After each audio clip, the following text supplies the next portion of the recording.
In de tentoonstelling Kleur als taal ontdek je wat kleur betekende voor kunstenaars Ethel Adnan en Vincent van Gogh. In deze serie gaan conservator Sarah Tas en educator Harma van Uffelen in gesprek met creatieve makers over de rol die kleur speelt in hun leven en werk. In de tentoonstelling laten ze zien welke kunstwerken hen inspireren. Hey Harma. Hey Thomas. Wat zie je er geweldig uit. Ja, jij ook. En Hoe je hebt is ook het? zulke fantastische dingen mee. Dank je. Te gek. Ik heb even wat uit mijn eigen kledingkast meegenomen. Heel erg leuk. Ik ben heel erg benieuwd. Thomas Vermeer werkt al 15 jaar als modestylist voor toonaangevende merken, zoals Elle, Harper's Bazaar, Hermès en Longchamp. Thomas benadert kleur als een ware kunstvorm en uit het ook als onderdeel van het kunstenaarsduo Rotteveel-Vermeer. Thomas, wauw, wat een kleuren. Het is net een snoepwinkel. Goed hè? Ja, het is een fractie uit mijn kledingkast. Eigenlijk kwam ik erachter dat er heel veel kleuren eigenlijk heel erg matchen met de kleuren in de tentoonstelling. Dat vond ik heel erg leuk. Ik ben zelfs laatst op vakantie geweest en toen ik mijn koffer uitpakte dacht ik, oh eigenlijk is dit kleurenpalet helemaal het Ethel Adnan kleurenpalet. Ja, onbewust was je kast al een kunstwerk. Was mijn kast al een kunstwerk, ja. En nou ja, dit is een selectie hieruit. Je bent in de tentoonstelling geweest, je hebt het werk van Ethel Adnan gezien. Wat heeft dat gedaan met je en met jouw blik op kleur? Om eerlijk te zijn heeft het me echt overdonderd eigenlijk, want voordat ik werd uitgenodigd voor de tentoonstelling kende ik het werk van Ethel Adnan nog helemaal niet. Toen ik het zag en ging googlen dacht ik, oh maar dit is zo allesomvattend en alles, ja, ik begreep gewoon haar taal eigenlijk meteen. Ja. Misschien, zoals je ook ziet, ik vind de catalogus is echt te gek en je ziet ook al een beetje meteen een soort van die overlap qua kleuren. Ja, alsof je het al wist. Jawel hè? Ja.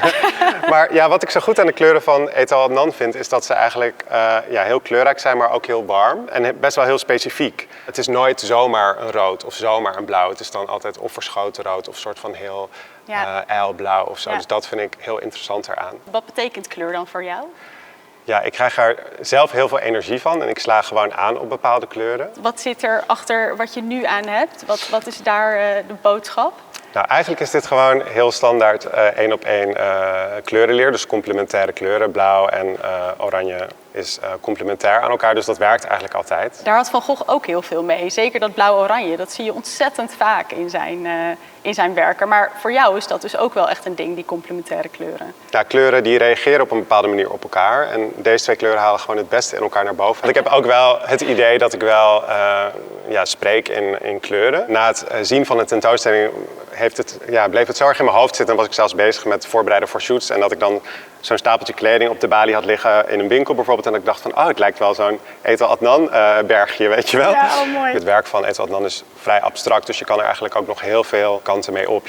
Als ik zo'n werk zie, dan zie ik eigenlijk meteen ook een hele ruimte vormen. Of een hele outfit of een hele film bijna. Is er dan ook een heel specifiek werk in de tentoonstelling wat je hebt gezien en waarvan je zegt, oh, dat wil ik aan je laten zien? Nou, eigenlijk meerdere werken, maar er is één werk waar heel veel verschillende kleuren blauw en groen en volgens mij ook een beetje roze in zaten. Waar ik meteen echt een soort van beeld bij had van, oh ja, hier kan je echt een soort van hele modecollectie op baseren of een hele shoot op baseren.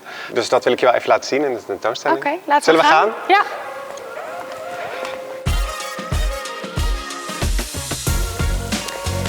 Nou, dit is het werk wat ik heb uitgekozen wat me eigenlijk heel erg aangreep.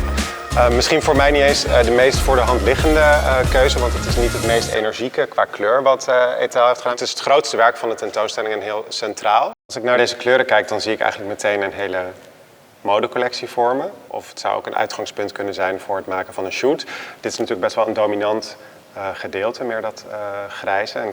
En dan elke model heeft dan een andere kleur aan? Of is het allemaal een mix van alles door elkaar heen? Ja, ik denk wel een mix. Het kan dan deze soort van emotie of uitstraling hebben. Hoeven dan niet per se unilooks te zijn. Ja, ik kan me voorstellen dat het mooie soort van silhouetten zijn met grijze jassen of grijze grote jurken.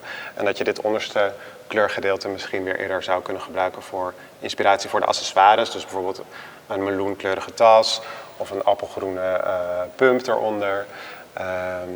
Voor meer de accessoires eigenlijk. Tegelijkertijd denk ik dat het ook voor de make-up bijvoorbeeld al heel erg inspirerend kan zijn om dan binnen deze tonen te werken. Make-up van de modellen dan. Dit lijkt mij te gek om in mijn huis te hebben. Dit werk. Ja. Ik zou daar heel erg rustig van worden van deze kleuren. Door dit werk denk ik zelf ook van, oh, misschien kan ik af en toe ook wel een tandje terug doen. Ja, opeens knal je er wel uit. Ja, naast het qua kleurintensiteit of zo.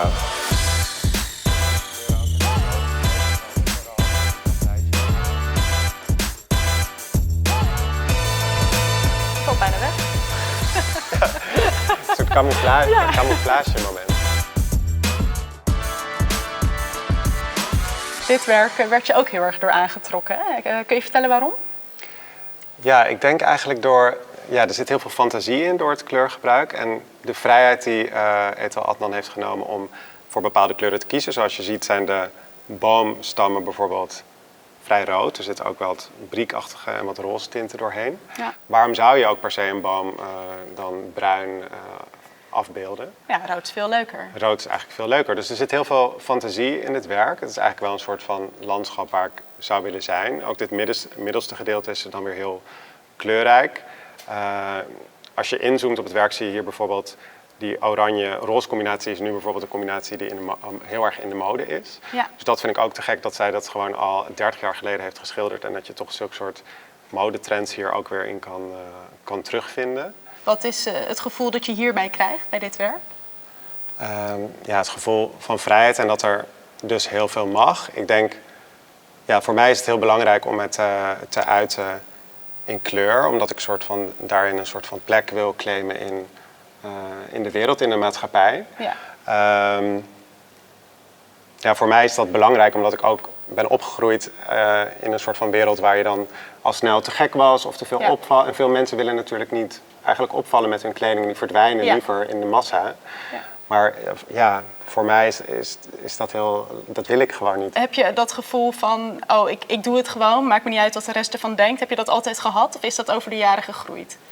Ik ben daar wel vrij vroeg mee begonnen. Ja, voor mij heeft het ook betekent het ook een soort van self-love bijna of zo. Dat je jezelf gewoon van, ik mag er zijn, ik mag gezien worden, hier ben ik of zo. Een soort van viering van jezelf. Dus eigenlijk, ik denk, naarmate ik ouder word, ga ik eigenlijk steeds meer kleur dragen, merk ik. En ik denk eigenlijk dat ik misschien ook steeds meer wel gewoon dingen van mezelf begin te omarmen. Ja. Dus ja, ik hoop gewoon dat je uiteindelijk... Dat is natuurlijk het hoogste doel of zo, toch? Om gewoon ook van jezelf echt te kunnen houden en ook van al je dingen die misschien niet goed zijn. Want dat is het wel wat het met me doet. Het geeft me echt een soort van een soort van kleurbooster of zo. Ja. Waar ik eigenlijk meteen een soort van hele mode-outfit in zie. Dit kan ik morgen aandoen, want ik heb een t-shirt wat een beetje zo deze twee kleuren heeft. Dus die karamelkleur en dan die soort van vlaaggele kleur. Een broek die een beetje grijs-paars is. Nou, dan kan je het leuk doen met een groene tas en een gele schoen. Morgen kan ik van jou een foto verwachten dat jij gekleed bent in dit kleurenpalet. Ja, dat kan. Ik zal je appen. Misschien dat ik wel wat omdraai, want volgens mij heb ik geen groene tas, maar wel groene sandalen in die kleur. Kijk, mooi. Maar dat komt goed. Ik ben benieuwd. Leuk. Ja. Als jij nou de beleving van vandaag, van wat we hebben gezien en waar we het over hebben gehad, als je dat in één woord moet samenvatten, wat zou dat dan voor woord zijn? Ja, ik denk dan toch het woord energie.